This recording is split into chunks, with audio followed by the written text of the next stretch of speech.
Hello everyone. Welcome to another series of video lectures. This time we are going to talk about informal and formal groups as well as teams and team building. So this is a combination of two chapters, chapter 12 and chapter 13. Chapter 12 is about informal and formal groups, while chapter 13 is about teams and team building. In chapter 12, we have the following learning objectives. First, we are going to discuss about group dynamics. Then, we will classify the different groups. After that, we will identify and distinguish between formal and informal organizations. Then we will list the benefits of informal organizations. Then we will proceed to formal groups and we will identify some of the examples. So let's start discussing about group dynamics. What is really group dynamics? We agreed that people needs people in order to complete their task. There is a saying that says, no man is an island. That means to say, if we are alone, sometimes we cannot accomplish things. We need other people to complete our task. So we need other people, and when we need these people, we usually form groups.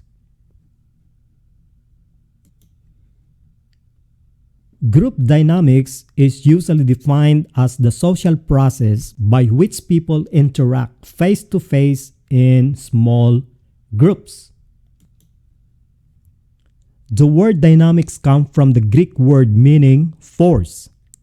So in other words, group dynamics refers to the study of forces operating within a group. Here, we need to understand why groups are more effective than individuals working alone. Groups consist of individuals, and we understand that each of these individuals have their own properties. We say that individuals are different. One individual is not the same as the other individual. So each individual have their own properties, which is different from other individuals. But when we say group, when we put these individuals together and form a group, we can say that the group have their properties of their own. So it is not necessary that the properties of this group depends on the properties of individuals. So groups have properties of their own that differ from the properties of individuals who make up the group. So let's try to understand this. So we have a group composed of individuals, and each individuals of this group have their own properties. So the group also have their own properties of their own, which is different from the individuals who make up the group. And here, if we want to understand two people in that group, we need to understand or examine their relationship. So it says here, no two people can be understood without examining their relationship. So in other words, in understanding two people in a group, we need to understand their existing relationship so we can also understand the group. In other words, to understand the group, we need to understand also the individuals. And to understand two people or two individuals in a group, we need to examine and we need to understand their relationship. So this is about group dynamics. Now let's try to identify the two types of groups. Groups are generally classified into two. The first one is informal group and the second one is formal group.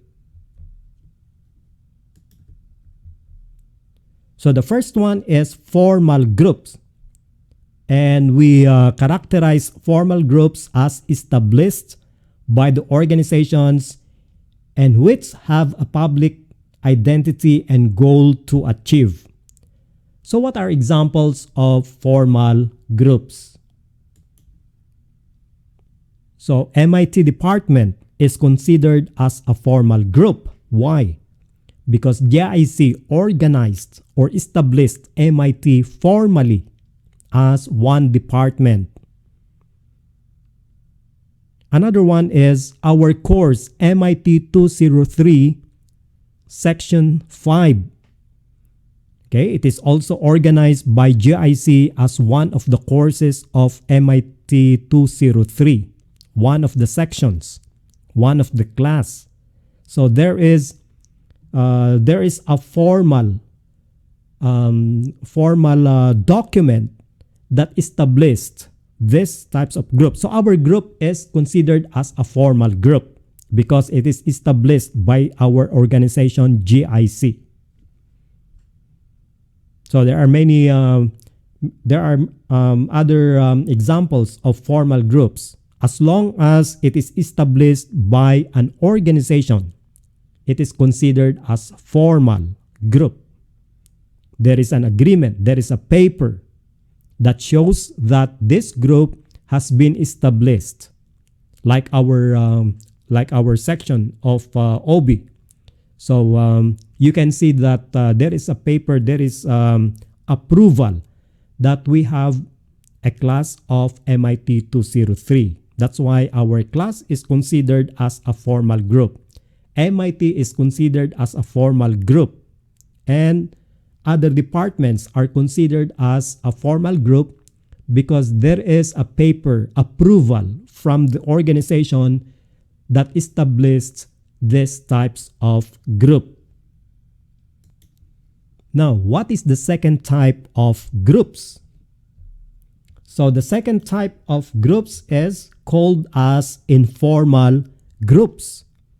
And we define informal groups as it emerges on the basis of common interests like proximity or nearness of the location and friendships. So these are the two very common reasons why we have informal groups.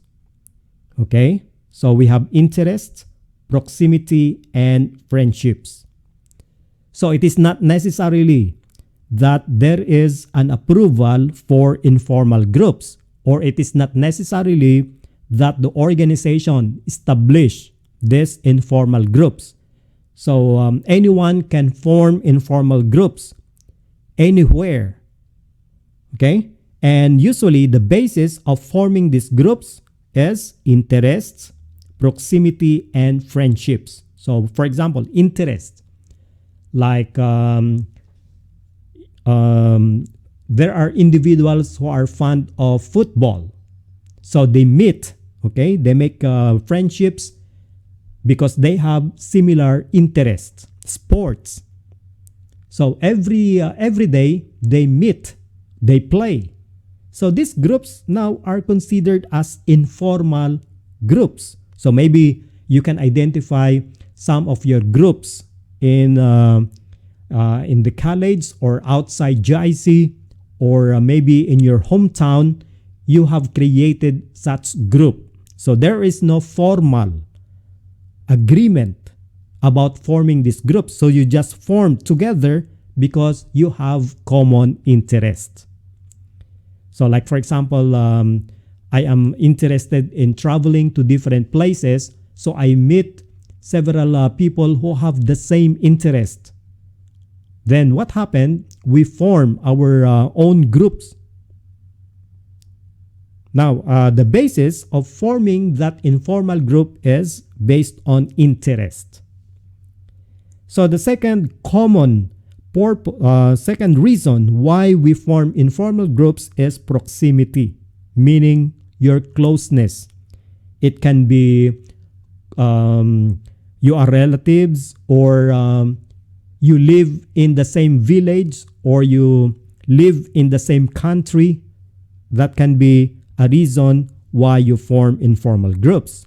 Like, for example, here in Jubail, so we Filipinos form our group as Filipino group. So we usually see each other. Okay, we consider that as our group. It is because we belong to the same country. Or maybe some of you form a groups here at GIC. So sometimes I observe that there are people forming groups together. Maybe they belong to the same village, or they belong to the same city. And now when they came here, they meet and they form a group. That is about proximity. Or sometimes it is just about friendships. So in the organization, you found friends. Okay, and every lunch, maybe you go and eat together, and then you form that particular group. So it is about friendships. Okay, that is possible also. So all these groups that has been formed because it is about your because you have a common interest, and sometimes you live in the same village, or you form friendship, then that can be considered as informal groups. Now we have figure 12.1 in page 317. It identifies the differences between informal and formal organizations. Okay, first, on the basis of general nature. Okay, for informal organization, they are unofficial. So we have examples a while ago that you form a group even without formal documents specifying that you are officially as one group. So informal organizations are unofficial, while formal organizations are official. Like, for example, MIT department has been formed because there is an approval from the organization. There is a document showing that officially this department is called as MIT. Or our course, MIT 203 Section 5. Okay, there is an approval of this group from the organization. So the scheduling formed a section, our section, and that is official. So in terms of the general nature, formal organizations are official. Now, in terms of major concepts, informal organizations are based on power and politics. Okay, why you form a group? Remember, there are several types of power. And we have, like, for example, reward, power, personal power. So when you were attracted to other people, maybe because of friendships, and then you form a group, and then later on there is somebody who is emerged as a leader. So it is because of power and sometimes politics. But for formal organizations, the major concept is based on authority and responsibility. Like, for example, we form a department called as MIT. So what are the responsibilities of this department? So you can identify the different departments, such as conducting classes for management and IT related courses. So these are the responsibility, and there is authority. There should be one who is going to be the chairman. There should be course directors. So these are what we call as authority. So that is for formal organizations. But in informal organizations, it is not necessarily that everyone has responsibilities. Like, for example, your group as friends, for example, Did you identify the responsibility of its member? Maybe no, right? Okay, in terms of primary focus, informal organizations focus on the person, while in formal organizations, the focus is the position. Okay? So in informal organizations, what do we focus? Okay, we focus on individuals, persons. We don't care about the position. We do not have positions in informal organizations. We don't say, okay, in our friendship, somebody is a manager. We do not say that. So each one is equal, right?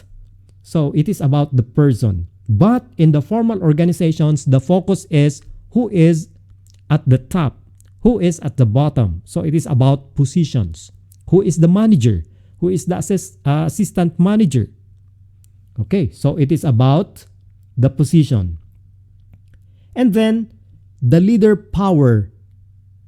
Okay, the source of leader power. In informal organization, who gave the power of the leader?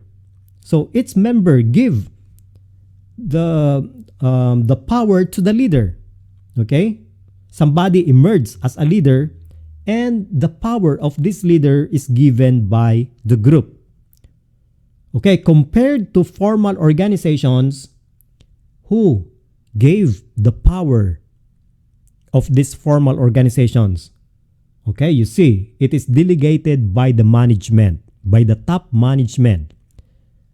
Somebody is going to be a chairman, but he cannot be a chairman without the approval of the management.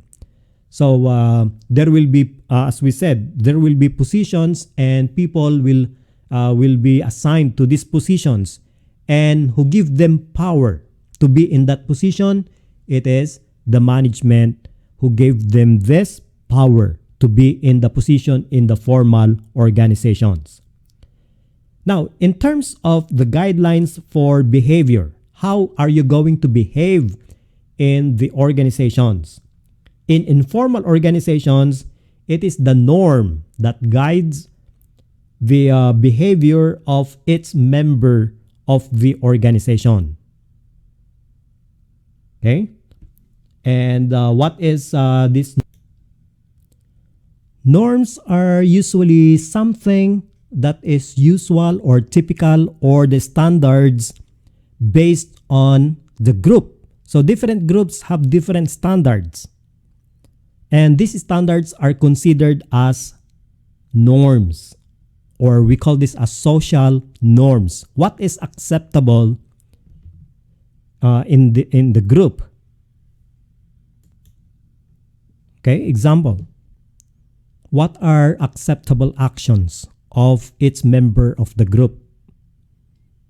So there's no formal law or formal rules, but it is the rule of the group, which is different from other groups. So it is just like a policy, a rule, but it is applicable only to the group. So we call that as norm. In the formal organizations, the behavior is guided by the rules and policies. So usually members of formal organizations should follow the rules and regulations of the organization. So there is a formal rules and regulations that must be followed by all. Okay? Even if that person doesn't like that rule or policy, he must follow it as long as he is a member of the formal organization.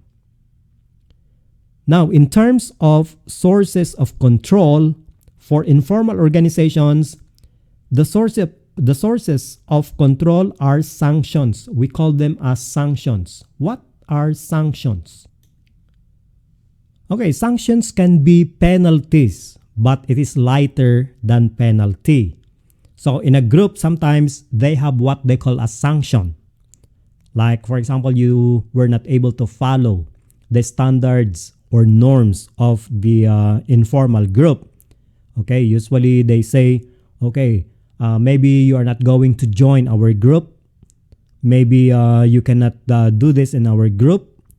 So there is a slight punishment for you, something like that. So that is a sanction. But in formal organizations, there is what we call as rewards and penalties. So penalty is it is more stricter than sanctions. So you will be penalized. Like for example, in our class, since this is a formal group, so when you exceed the required, allowed absences, like for example, you were absent for 5 hours. So what is the penalty?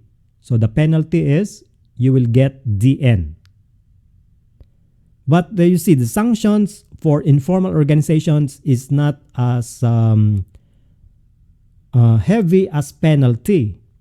So you will be like they will just tell you, okay, you violated our group norms. Okay, next time, okay, if you are going to violate again this norm, you will be removed in our group. Something like that. Okay, that is only a sanction. But penalty is heavier. Can you imagine that one? If you miss 5 classes already, you will get DN. Okay? And they're not going to admit you in the class anymore. So it is about penalty and rewards. Okay? So these are some of the differences between informal and formal organizations. Now, in the informal organizations, usually there are people who emerge as leaders of the informal group, and we consider them as informal leaders. Now, what are the roles of these informal leaders? So, informal leaders are members or employees with the largest amount of status in the informal organizations. Usually, this status is considered as influence in the group.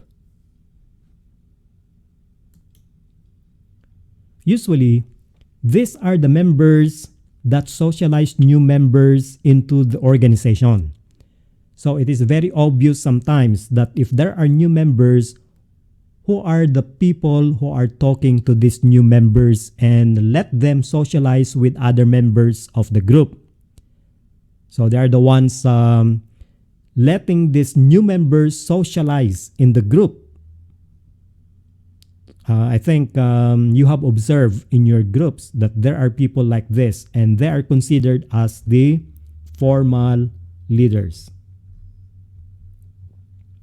Usually, there are also groups that there is one person who does the most complicated task that other members cannot do. So he emerged also as the informal leaders. And sometimes in a group, there is a model member, and he is the one explaining what should be the standards, what should be the acceptable actions in the group. So they are also considered as informal leaders. They are the models, and they are the ones explaining the models to other members of the group. And okay, they are the ones building and sustain group cohesiveness. What is cohesiveness? So there is a word, cohesiveness. Cohesiveness means bonding or uniting the members of the group. Okay? So that the members are not going to go away from the group or going to be separated from the group. So we call this as cohesiveness.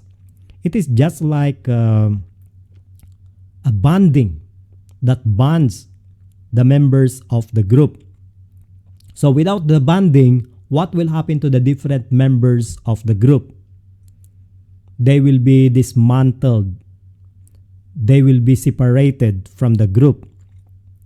So there is a person that sustain or built the group cohesiveness, and we call that as informal leaders. So he is the one maintaining the unity of the group. So that is an informal leader.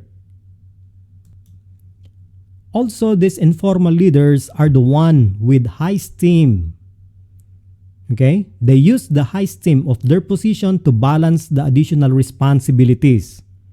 So usually, informal leaders have high esteem. Okay? Remember, esteem. Okay? Positiveness.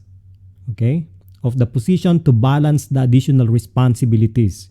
Usually, these are the people given with additional responsibilities, and they are the ones accepting the responsibilities using their high esteem. So here's some of the characteristics of informal leaders in informal organizations. Okay, sometimes informal groups overlap. Like for example, I am a member of Group A, but I am also member of Group B. And Group A has different members, and Group B has different members, but I am a member of both. Okay, so where's the overlap? So you see, I am a member of Group A as well as I am a member of Group B. So these two groups overlap because of me. That is what I mean by informal group overlaps. Also, there are groups that has multiple informal leaders. Remember that this is informal. Anybody can be a leader, and sometimes it has more than one leaders. It can have multiple informal leaders. But sometimes one primary leader has more influence than the other leaders. That means to say, the different leaders do not have the same influence or power. It is not necessarily that they are the same in a group. Sometimes one leader has more influence than the other leader. Now, for leaders can be identified by their distinctive behaviors in a group. Okay, usually these leaders are the ones always talking to the group. Sometimes they are the ones leading the group. So you can identify these leaders in a group. That means to say, their behavior sometimes are different from the other members of the group. So you can identify them easily because of their behaviors. But there's one disadvantage of informal leaders. Informal leaders are not always the best formal manager. So take note of that one. So that is a drawback of informal leaders. Sometimes they are not the best formal managers. Why? Okay, you see, informal organization is different from formal organizations. I can be a member of informal organization. I can be a member of formal organizations. Okay, I have informal groups. I have friends. Okay, that is based on friendship. Well, if I act in the informal organization, it is not the same as I act in the formal organization. Maybe in the informal organization, I talk too much. Okay, because that is the norm. Okay, you need to be talkative sometimes in a group so that the other members will like you. But if I go to the formal organization, it is not necessarily that I behave the same way as I behave in the informal organization. So maybe in the formal organization, there is a policy that, okay, You need to talk only if they ask you. And you need only to talk about formal things. Something like that, you see? So you can find sometimes that there are good informal leaders, but they are not the best formal managers in the formal organization. Now let's discuss the benefits of informal organizations. In formal organizations, we can find several informal organizations. But is there a benefit, or if there are benefits of informal organizations in formal organization? So let us find out in figure 12.3 in page 320. So these are the potential benefits and problems associated with the informal organizations. First, we are going to discuss about the benefits of informal organizations. Usually, the informal organizations make a more effective total system. What I mean by more effective total system? Okay, usually, since informal organizations do not follow the hierarchy or the levels of management in the organization, this can bring them more benefit, more effective total system.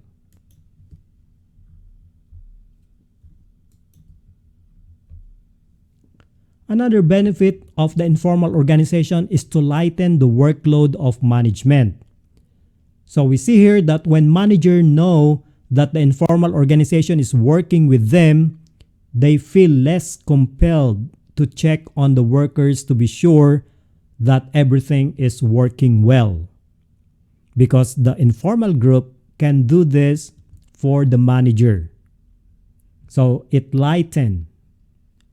It brings lesser work for the management, because the management know that the informal organization is working within the formal organization.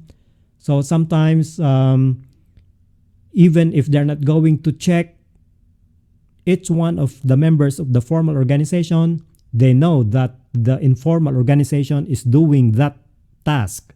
So it lightens, it reduces the workload on management. Okay, another one is it helps the work done. Okay, the informal organization also may act to compensate for gaps in management or the manager's abilities. Like for example, if a manager is weak in planning, an employee may informally help with goal setting. So there is an informal organization that can help, that can help compensate or to fill in the gaps in managers' abilities. Because usually, informal groups meet, and then they discuss things, they discuss issues, and usually they bring out suggestions.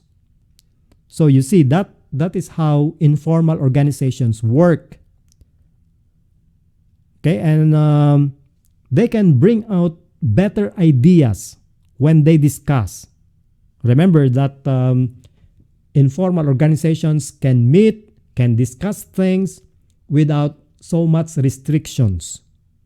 So they can bring out better ideas. And then later on, they can suggest that to the management.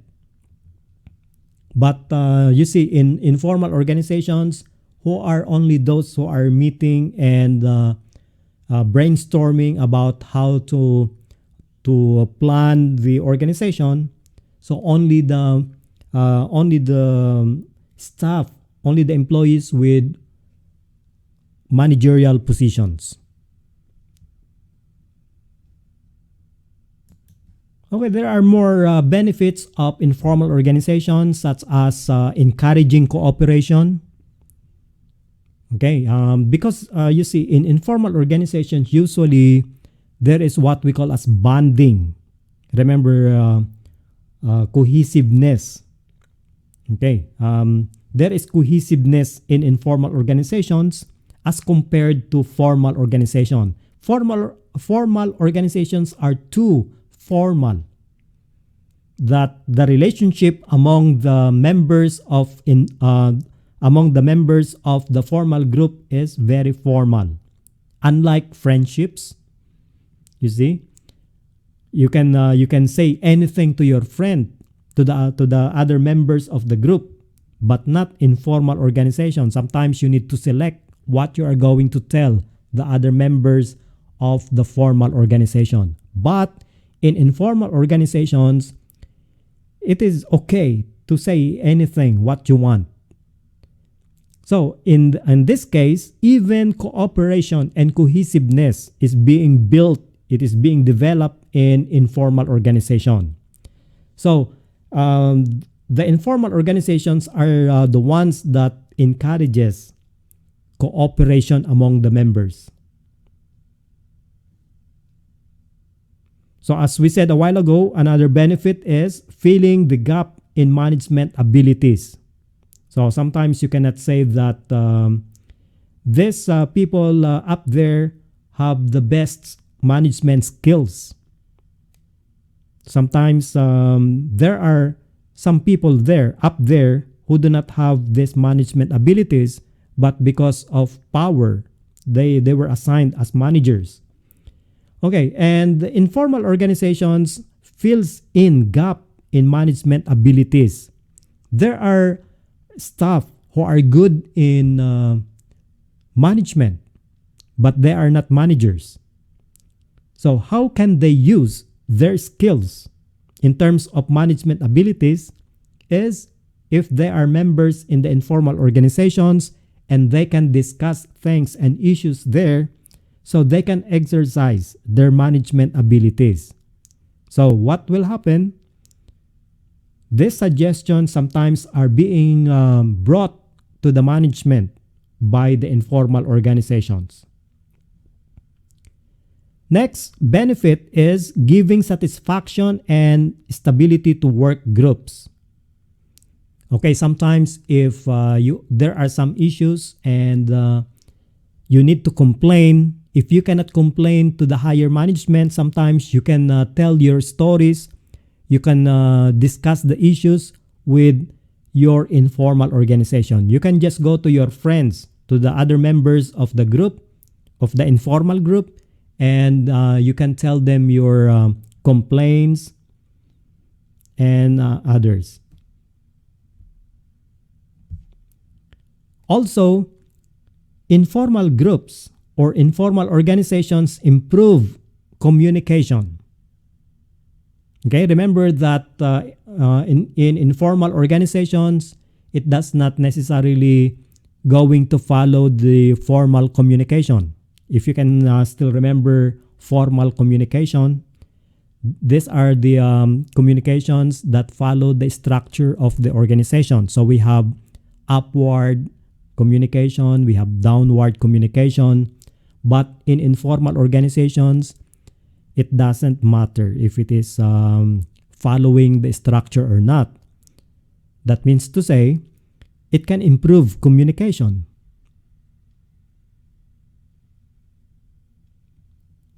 Okay, another benefit is it provides a safety valve for employee emotions. So what is a valve?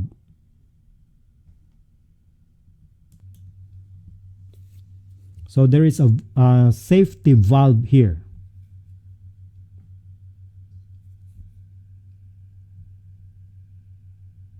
So what is this safety valve for employee emotions? So when we say safety valve, these are devices or objects that directs or controls the flow of fluid. So I think those technical students know about safety valve. So informal organizations provide a safety valve for employee emotions. Like for example, if you have complaints, okay, about the management, So where are you going to tell your emotions? Okay? So you cannot cry in front of the manager sometimes, or to the management. You cannot do that. You cannot tell your emotions, your complaints, because of some issues. So you can do that in informal organizations. That means to say, this informal organization serve as your safety valve for your employee emotions, for your emotions. So you can cry there, you can tell your stories, you can tell your complaints and other things.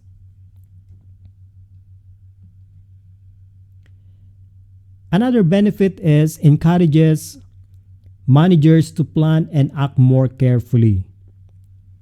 Now, if you know, for example, if you are the manager and you know that within the organization there are informal organizations, groups, okay, about friends, about interest and others. So there are groups that can be powerful also. So if you are the manager, what will you do? You need to be careful about your plans. You need to be careful about your actions. Okay, that is another benefit of informal organizations.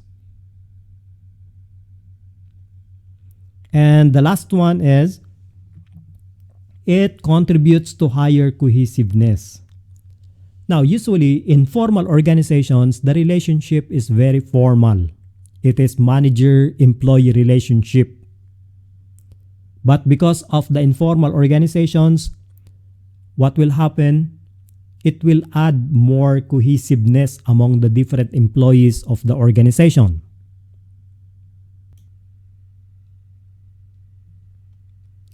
So these are the potential benefits associated with the informal organization. But if we have benefits, there are also problems associated with the informal organization. Okay, so let's look at the different problems. So the first problem is developing undesirable rumor. So you know already about the informal organization. In terms of communication, we do not have what we call as formal communication. So the communication flows in different directions. We call this as informal communication. And because of this informal communication, what is happening is that it develops what we call as rumor. And you know already, rumor can be true or may not be true, but think about how this rumor can spread all throughout the organization. It is very fast to spread. Okay? And suppose the rumor is undesirable. Like we do not like this rumor, but we cannot stop this rumor to spread because of the informal organization using informal communication. So this is one. The next problem is about encouraging bad attitudes among the members. Okay, because informal organizations can also be powerful in the organization because of the different groups and members of this group. So sometimes they can encourage bad attitude. Like for example, if they do not like the manager, for example, what they can do, okay, maybe some members will say, okay, you can fight the manager. We are behind you, something like that. So sometimes they encourage bad attitude among the members of the organization.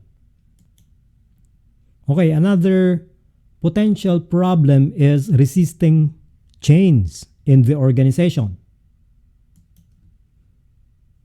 Okay, the group tends to become overly protective of its way of life and to stand like a rock in the face of change.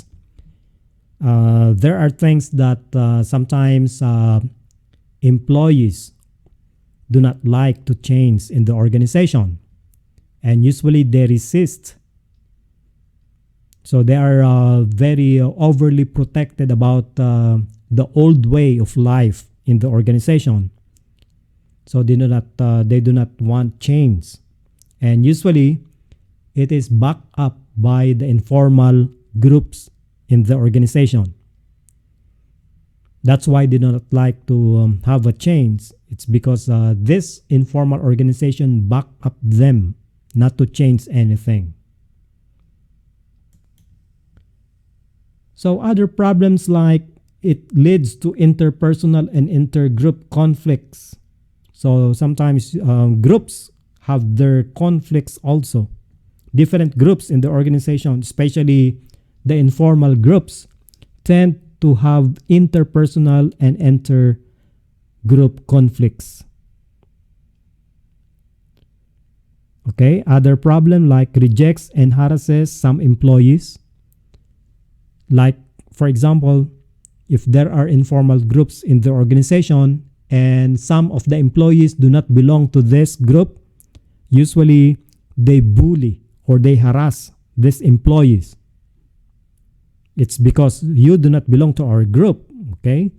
So we will not support you. Sometimes they bully these employees. Another problem is it weakens motivation and satisfaction. Well, there are some instances that it weakens motivation, especially to those who do not belong to some groups, and the management favors some group. This will weaken motivation and satisfaction of employees. The next problem is about operating outside of management's control. Sometimes it cannot be controlled anymore by the management. There are things that cannot be controlled by the management anymore. And usually, this group operates outside the management control. That means to say there are actions or there are behaviors of the group that cannot be controlled by the management anymore, because they act as one group, and especially if the management is not that strong, so they cannot control these behaviors anymore.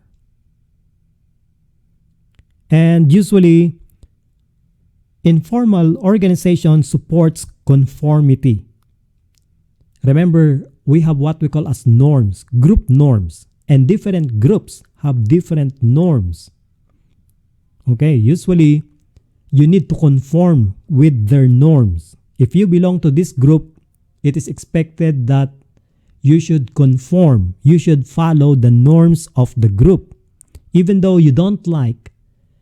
But because you are a member of this group and you need to be a member of this group, you need to follow, you need to conform their norms. Another problem created by informal organization is developing role conflict, especially if a person is a member of the formal organization as well as a member of the informal organization. Like, for example, I am a supervisor in the company, but I am also a leader of the informal group. Now, if the informal group doesn't like the policy of the company, so they resist this policy of the company, but I am a leader of this informal group, what will I do? Because I am also part of the management of the organization, of the formal organization. Now, I do not know what to do because I am also part of that group and I am also part of the management of the organization. What should I do? Okay? So there is what we call as role conflict.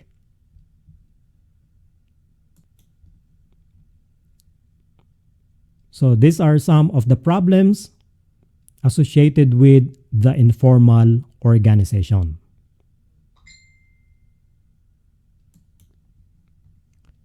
A while ago, we were talking about cohesiveness, or we call this as unity or bonding or uniting factor in a group. So we call this as cohesiveness.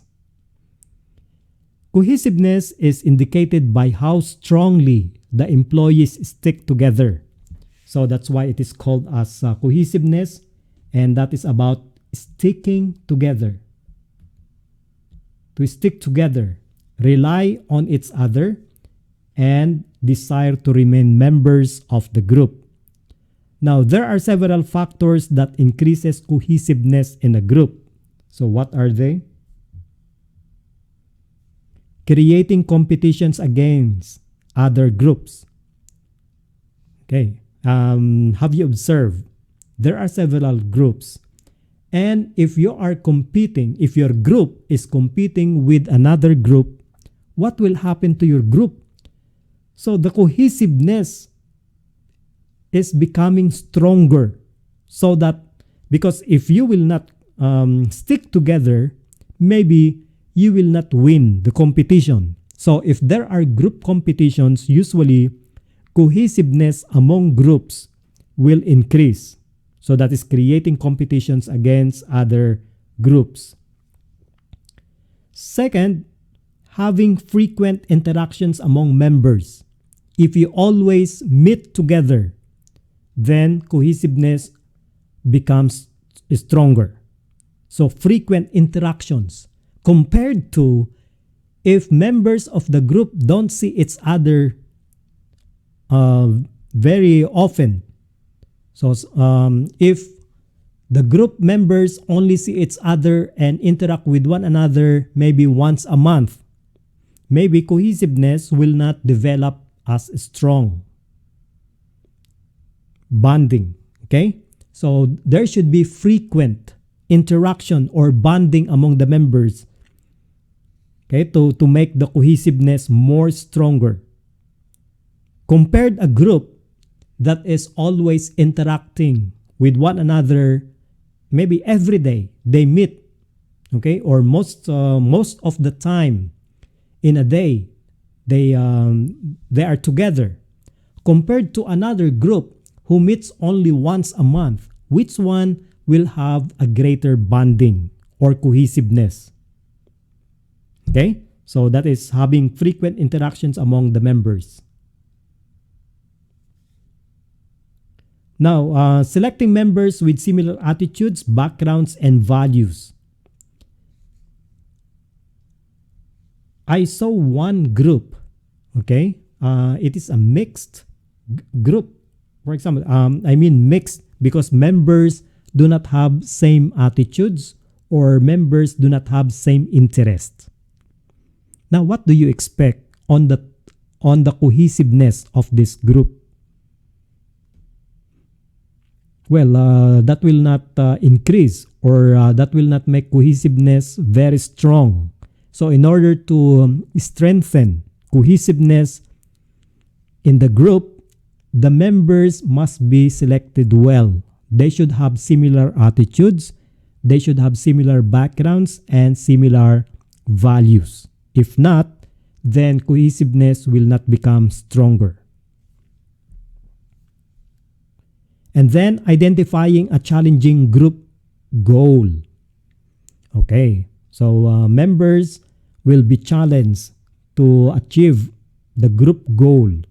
And in identifying this challenging group goal, cohesiveness will be developed. It will become more stronger. And then another thing is you need to recognize a major threat or common enemy to the group. Okay, I think this is common. That what are the threats or what are the enemies of the group? So by recognizing them, and all of you will agree, then cohesiveness will be built stronger because you know the common threat or the common enemy of the group, then you will be united, okay, to attack the enemy or the threat.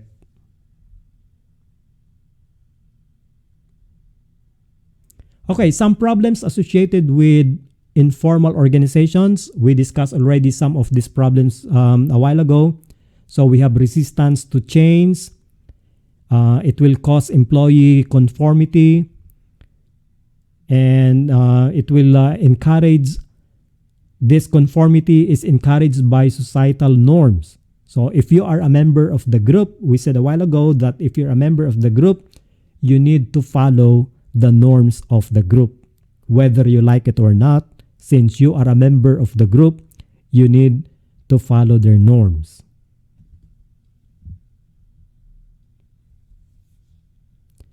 Okay, we have what we call as reference groups. Okay, what is reference groups?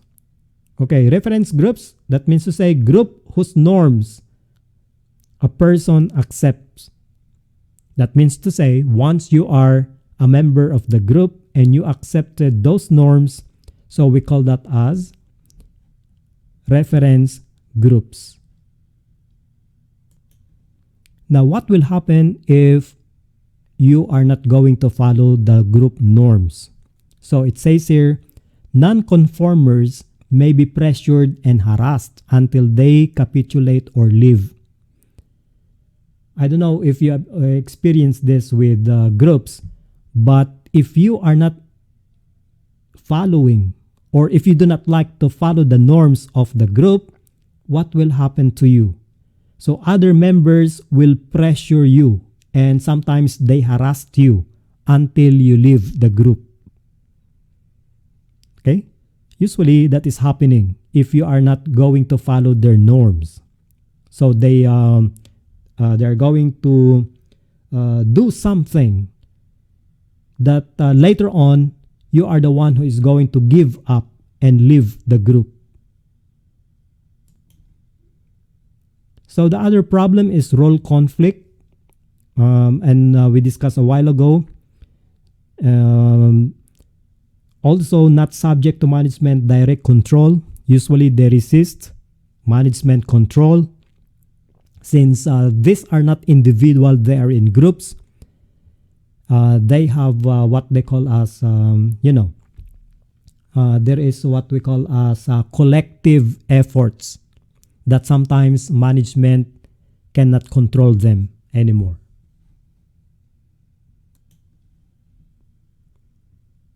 Now we go to the formal groups.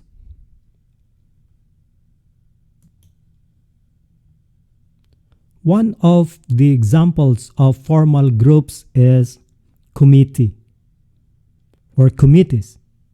So usually formal groups create committees, and these committees have special function in the organization. So in committees, group in which members who have the authority to handle a problem meet to address and resolve it. So as I said a while ago, usually formal groups create committees to handle problems or to do special function or task. So group's authority is expressed in terms of one vote for each member. So when they solve problems, they need to agree on issues, they vote, and one member has one vote. And then to decide on issues, they need to count the majority, and the majority wins. Now, the limitation of committee is that people are unable to make adjustments from their normal work roles and relationships. Usually, when you are a member of the committee, of course, you still have your regular task. Aside from your regular task, you need to do some tasks in the committee. That's why sometimes some people will say, I have a lot of work. I work in the office as well as I work with the committee. So that is a limitation of committees. Now let's proceed to chapter 13, teams and team building. And here we're going to discuss the following. So teamwork, life cycle of a team, ingredients of effective teams, team building, and the need for team building. In page 350, we define teamwork.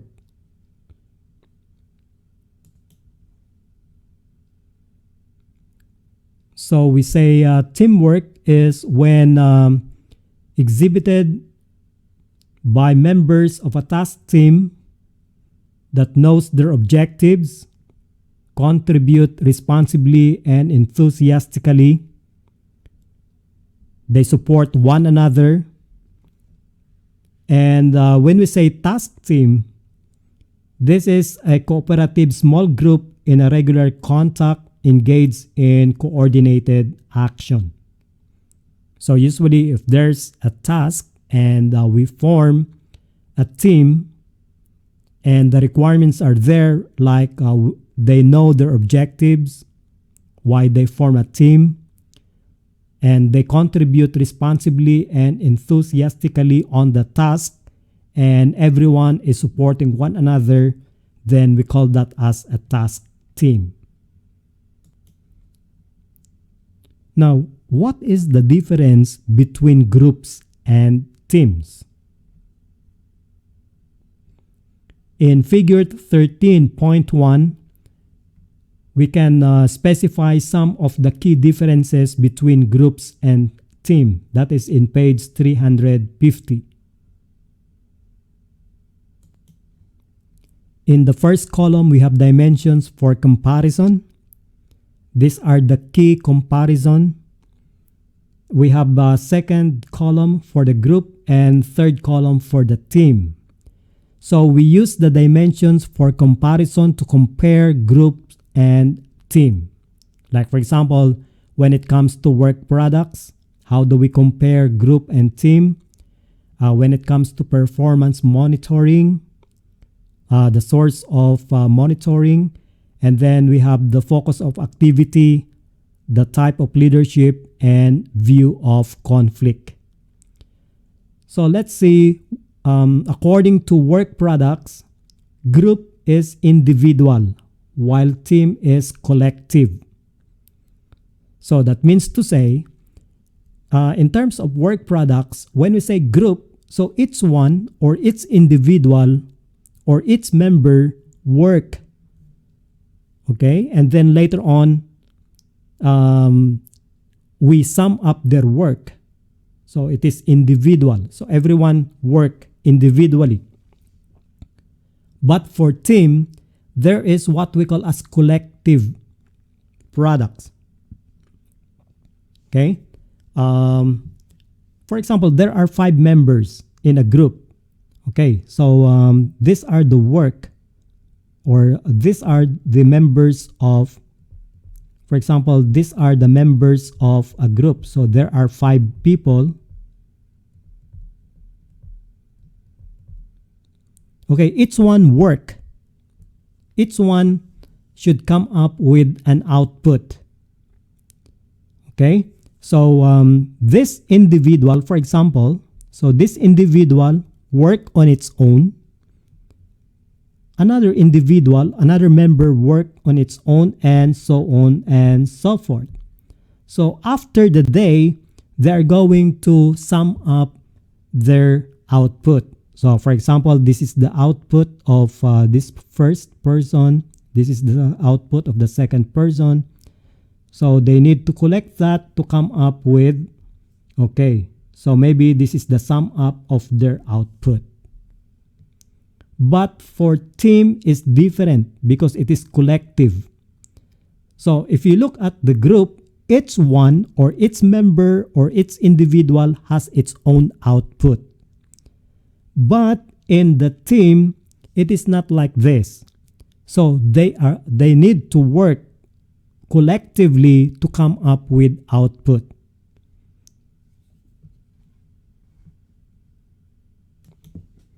So for teams, okay, again, there are 5, for example, member of the teams.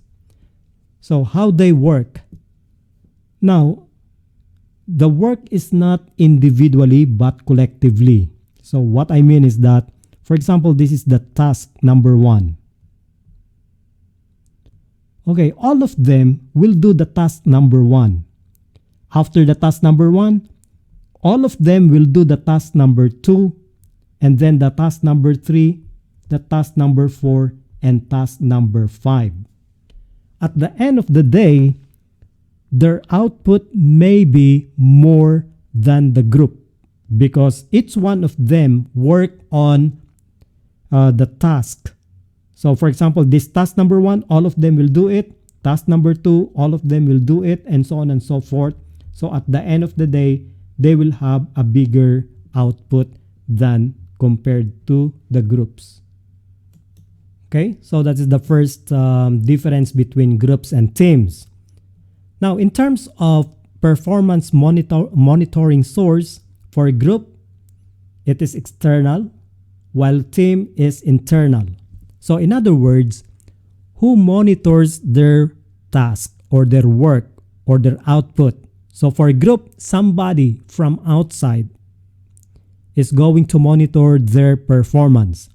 But for team, they themselves are the ones going to monitor themselves. Now, in terms of activity, for a group, okay, it says there efficient task performance, while team is problem solving. So for a group, what is the focus of their activity? Efficient task performance. They need to be efficient. So the manager is going to look at their performance. And what is important is you are efficient. But for team, it is not about efficient task performance, but to solve the problem. It is about solving the problem. It is different from group. So for a group, they want to be efficient in their performance. But for team, they focus their activities on solving the problem. In terms of leadership, for a group, it is a single leadership. A single person is considered as a leader, while for team, the leadership is shared by the members. In terms of conflict, group view conflict as dysfunctional, meaning negative. So conflict is negative according to the group, and it should be discouraged. So there should be no conflict. But for team, it is functional. That means to say they view conflict as positive, and it should be encouraged. So that's the major difference between groups and teams.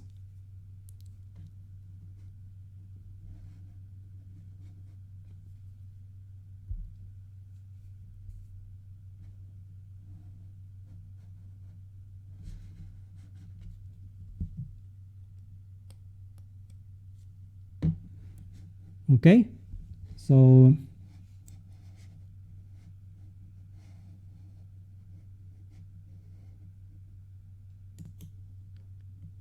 okay, now if you look at this statement, it says what differentiates team from groups.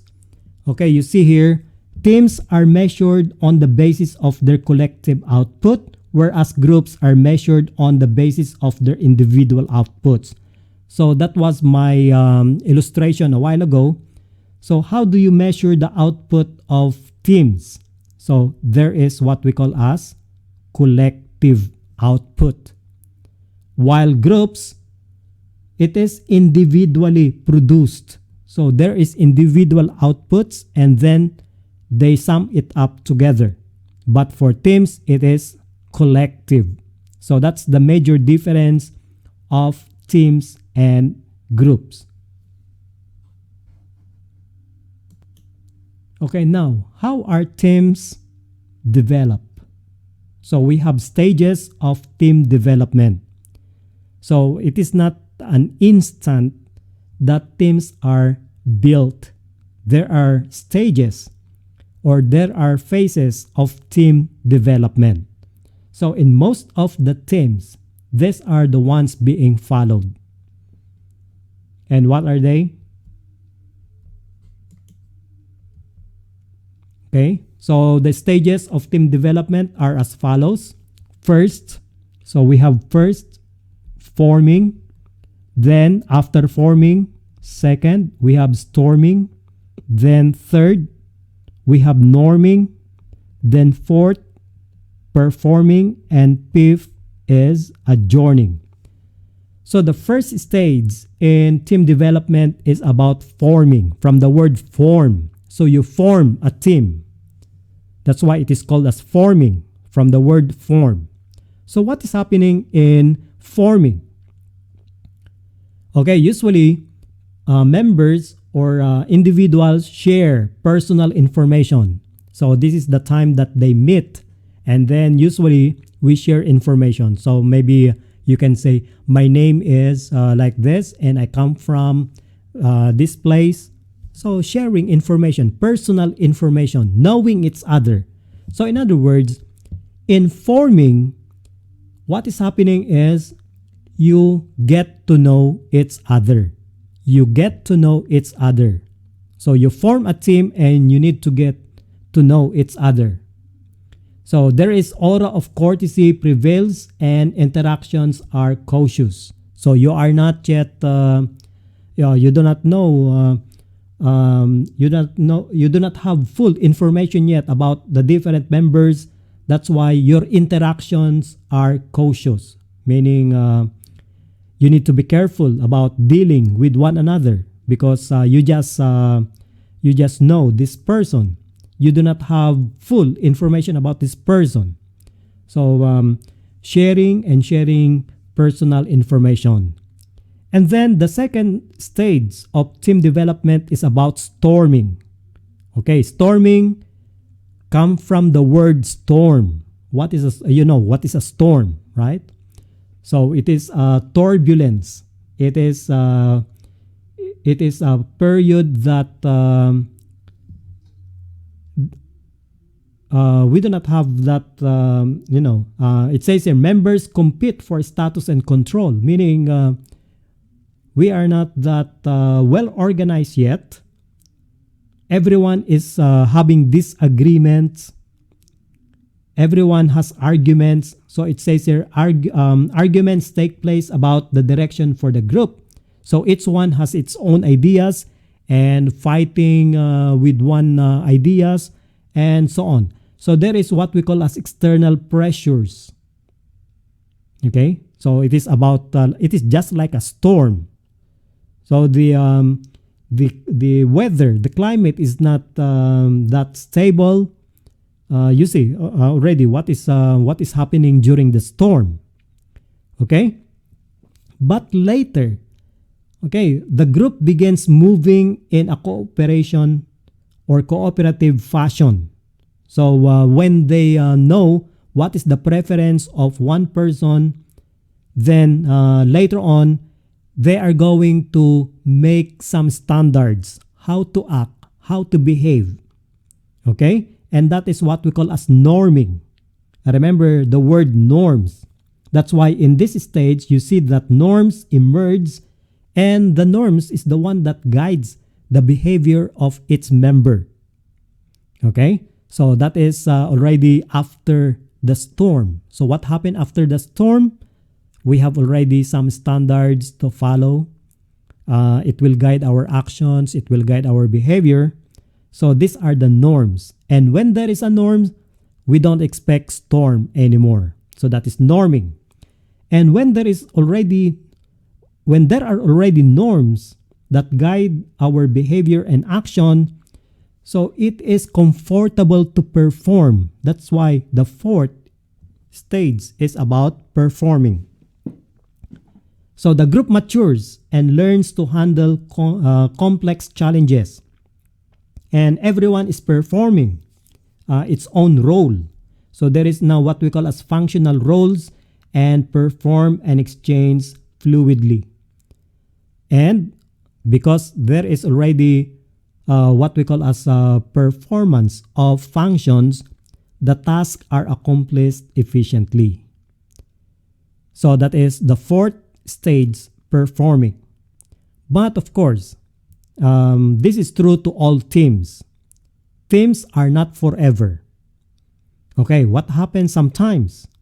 There is what we call as adjourning. So that is the fifth stage of team development, where the members' social relations are dissolved or disintegrates. Okay, members return to permanent assignments or move on to other jobs.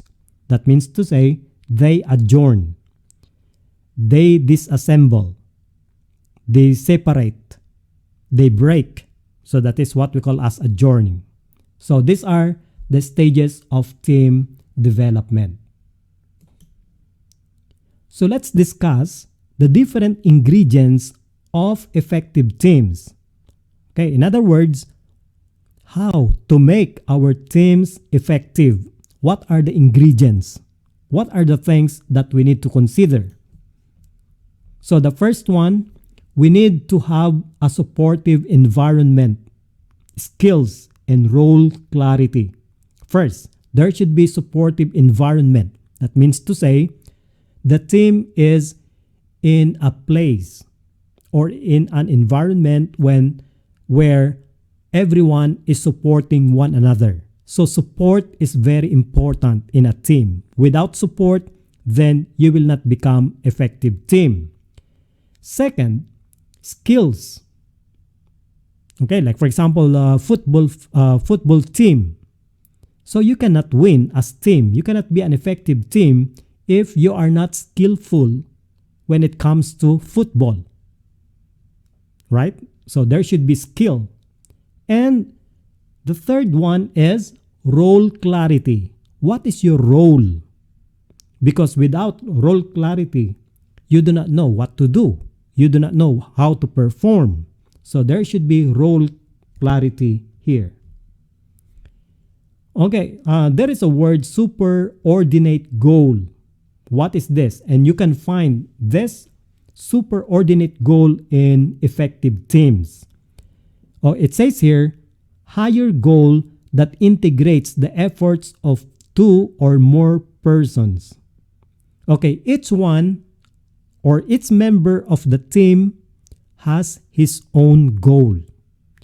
If you are going to combine all these goals and efforts, then you can create what we call a superordinate goal.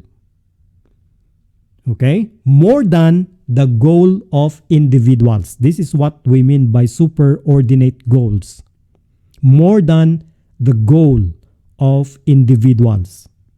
If you combine or integrate the efforts of two or more persons, you create what we call a superordinate goals.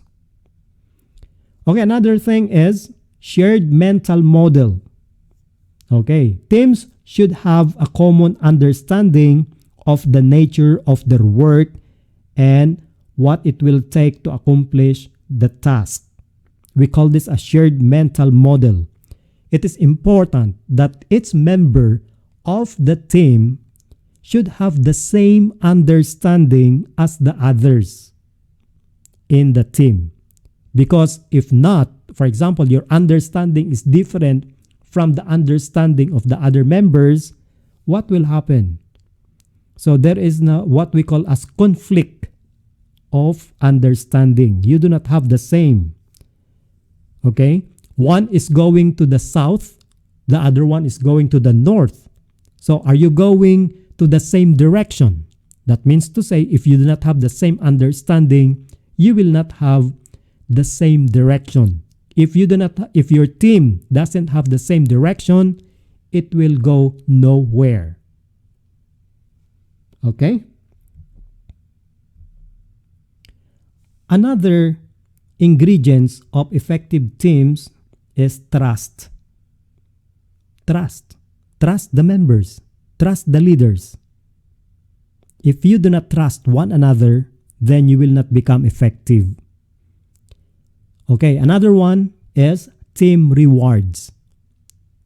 So there should be a reward system for the team. If somebody made a good thing, there should be a corresponding rewards for a good job. But it is not only that, because that is only individual. So for example, if your team achieve the goal, you need to reward yourself. You need to reward the team. And there should be empowerment. Okay, we discussed already empowerment in the previous chapters. That means to say, we need to give autonomy to the members. Okay, leaders should not control. Okay, give some control to your members. Share the power to the members. So that is empowerment. Okay, another ingredient is positive norms. Remember, what is a norm? Well, if the norms are positive, meaning the standards for acting or behavior in a team is positive, then that will enable the members to do positive things, and the result will make that team more effective. Okay, in positive norms, there is what we call as dissent. Okay, what is dissent? Sometimes, okay, there are members, we cannot avoid that some members disagree with our standards, with our norms. So,